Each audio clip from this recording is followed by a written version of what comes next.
Video opens with dramatic, fast-paced cinematic shots, an elephant trumpeting amidst clashing swords, a stylized animated map showing a red arrow snaking through the Alps, a close-up on a weathered, determined face in historical reconstruction art. Asterisk, asterisk, hook. Asterisk, asterisk. Sound of a low, ominous war horn. Asterisk, asterisk, narrator. Dramatic deep voice. Asterisk, asterisk. He was the man Rome feared above all others. General forged in the fires of hatred, sworn to an oath of vengeance since childhood. He would lead an army of mercenaries, Gauls, and colossal war elephants across the most formidable mountain range in Europe. Not to conquer, but to annihilate the greatest power the world had ever known.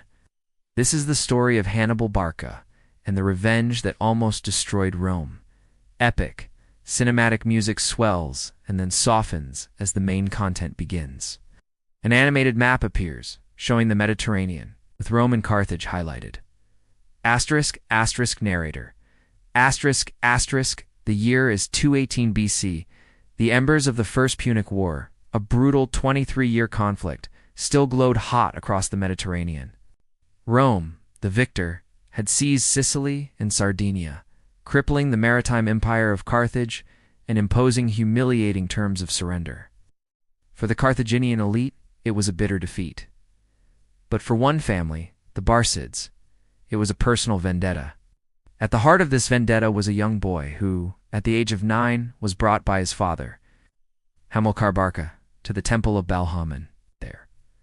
With his hand on the sacrificial altar, he swore a sacred blood oath.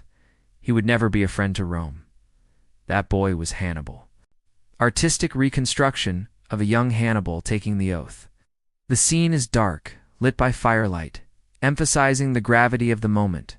His father, Hamilcar, a brilliant general in his own right, had spent years consolidating Carthaginian power in Iberia, modern-day Spain, built a new power base, a new army, and a treasury filled with silver from the Iberian mines, all with a single purpose, to one day challenge Rome again.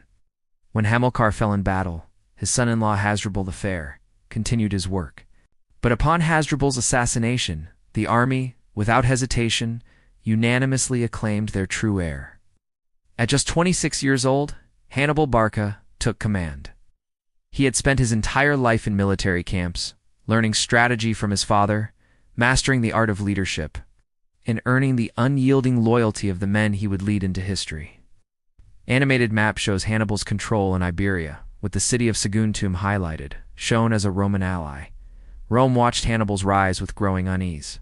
They had established a line in the San Ebro River, which Carthaginian forces were not to cross. But Hannibal saw a loophole. The city of Saguntum, south of the Ebro, but a sworn ally of Rome, provided the perfect pretext. In 219 BC, Hannibal laid siege to the city. The Saguntines, trusting in their Roman allies, resisted fiercely for 8 months. Rome sent envoys, they protested, they threatened, but they did not send an army.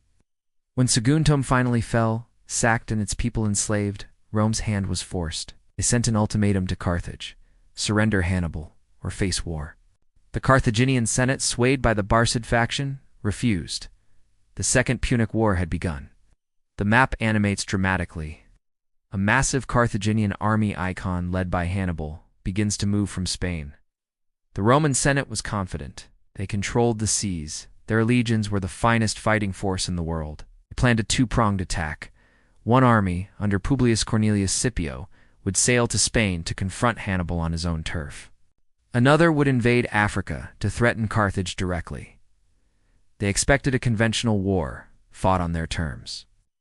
But Hannibal was anything but conventional. He knew he could not defeat Rome's navy. He knew he could not simply wait for the Romans to come to him. He would do the one thing they believed to be impossible. He would take the war to them. Stunning visual of an animated army marching towards the Pyrenees Mountains. The camera pans up to reveal the snow-capped Alps in the distance. In the spring of 218 BC, Hannibal set out from New Carthage with an army of staggering diversity, perhaps 90,000 infantry, 12,000 cavalry, and, most famously, 37 war elephants. It was a force of Libyans, Numidians, Iberians, and Celts, bound together only by their loyalty to their commander. He fought his way through hostile tribes in the Pyrenees and southern Gaul, his army shrinking with every battle. By the time he reached the Rhone River, the Roman general Scipio, realizing Hannibal was not in Spain, made a desperate attempt to intercept him. But Hannibal was too quick. He outmaneuvered the Romans, crossing the mighty river before they could engage. And then he turned his army towards the true test. The Alps. Cinematic sequence showing the army's brutal trek through the Alps. Art shows men and elephants struggling on narrow, icy paths, fending off attacks from mountain tribes. The voiceover is somber and tense.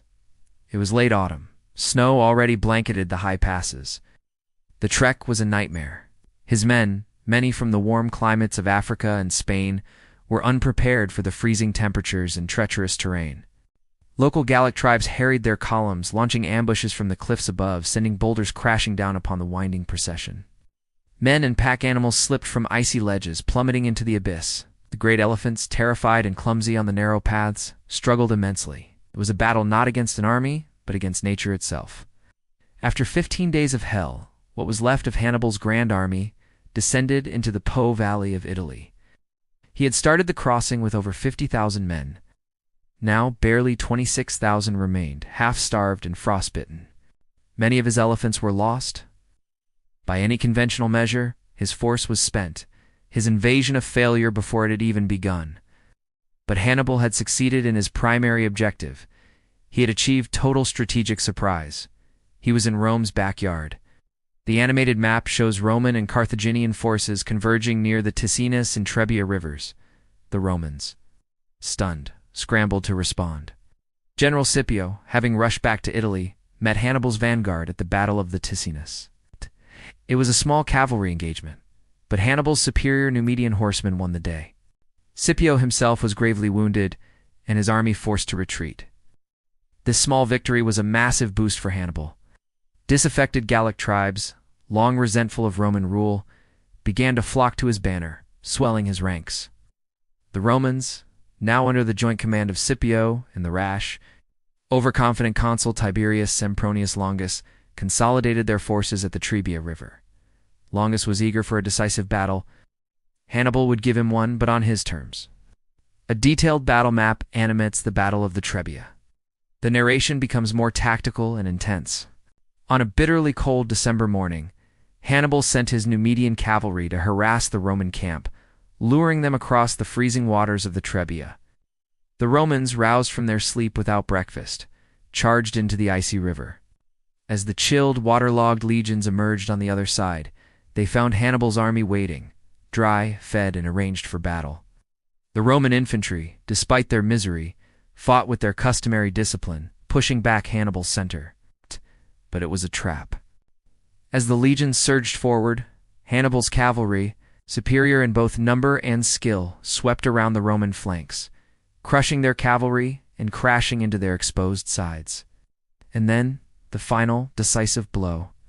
Hidden in the reed beds along the river, Hannibal had concealed 2,000 of his best men under the command of his brother, Mago. At the critical moment, they sprung from their hiding place and charged into the rear of the Roman line. The legions disintegrated. It was a complete rout. Of the 40,000 Romans who crossed the river that morning, fewer than 10,000 made it back to safety. Hannibal had annihilated a consular army. The map shows Hannibal moving south through Italy. The mood of the music becomes more ominous. The news of Trebia sent a shockwave of panic through Rome. 2 armies had been defeated. A barbarian invader was loose in northern Italy. They elected new consuls and raised new legions. One of these consuls, Gaius Flaminius, positioned his army at Arretium, blocking the main route south. But once again, Hannibal did the unexpected. To bypass the Roman army, he led his men on a grueling 4-day, 3-night march through the supposedly impassable Arno marshes. The conditions were horrific, worse even than the Alps. Men drowned in the mud. Disease ran rampant, and Hannibal himself, riding his last surviving elephant, contracted an eye infection that would leave him blind in one eye for the rest of his life. But he emerged south of Flaminius's position, placing himself between the Roman army and the city of Rome itself. Animated map shows the Roman army pursuing Hannibal along the shore of Lake Trasimene. Flaminius, an arrogant and aggressive commander, took the bait. He broke camp and gave chase, desperate to bring the Carthaginian to battle. Hannibal led him into the perfect killing ground, a narrow defile along the northern shore of Lake Trasimene, flanked by wooded hills. On the misty morning of June 21st, 217 BC, Flaminius marched his entire army into the valley, his long column stretched out and disorganized. He had sent no scouts ahead. As the rear of his column entered the defile, Hannibal gave the signal. War horns echoed from the hills. From the woods, Hannibal's Gauls, Iberians, and Africans charged down, sealing the entrance and exit to the valley and crashing into the long, exposed flank of the Roman column. The Romans were caught completely by surprise. With the lake on one side and Hannibal's army on the other three, there was nowhere to run. The battle became a 3-hour slaughter. Men were cut down where they stood or driven into the lake to drown in their heavy armor. By the time the mist cleared, the waters of Lake Trasimene ran red with blood. 15,000 Romans, including the consul Flaminius, lay dead. Another 15,000 were captured. In a single morning, another consular army had ceased to exist. Rome was defenseless. The road to the city lay open, shot of the Roman Forum filled with panicked citizens. The tone is desperate. The city of Rome fell into absolute terror. The Senate, in a move reserved for only the gravest of emergencies, appointed a dictator, Quintus Fabius Maximus. Fabius understood what his predecessors had not. Hannibal was too brilliant a field commander to be defeated in a head-on battle. He instituted a new, deeply unpopular strategy. The Romans would shadow Hannibal's army, harass his supply lines, and attack isolated foraging parties. But they would refuse a pitched battle at all costs. This Fabian strategy of attrition earned him the nickname Conctator, the Delayer. While it saved the Roman state from immediate destruction, it was seen as cowardly, and it allowed Hannibal to march unopposed through Italy, burning and plundering Roman farms and villas at will, demonstrating to Rome's allies that the great power could no longer protect them. But the oath Hannibal swore was not just to defeat Rome, but to destroy it. And for that, he needed one more ultimate victory, one that would shatter the Roman Republic forever. That final epic confrontation would come on the dusty plains of Cannae, a battle that would become the textbook definition of tactical genius. In Rome's darkest day, screen fades to black. Epic, orchestral music swells. Asterisk, asterisk narrator, asterisk, asterisk, the story of Hannibal's masterpiece of destruction at Cannae and Rome's incredible resilience continues.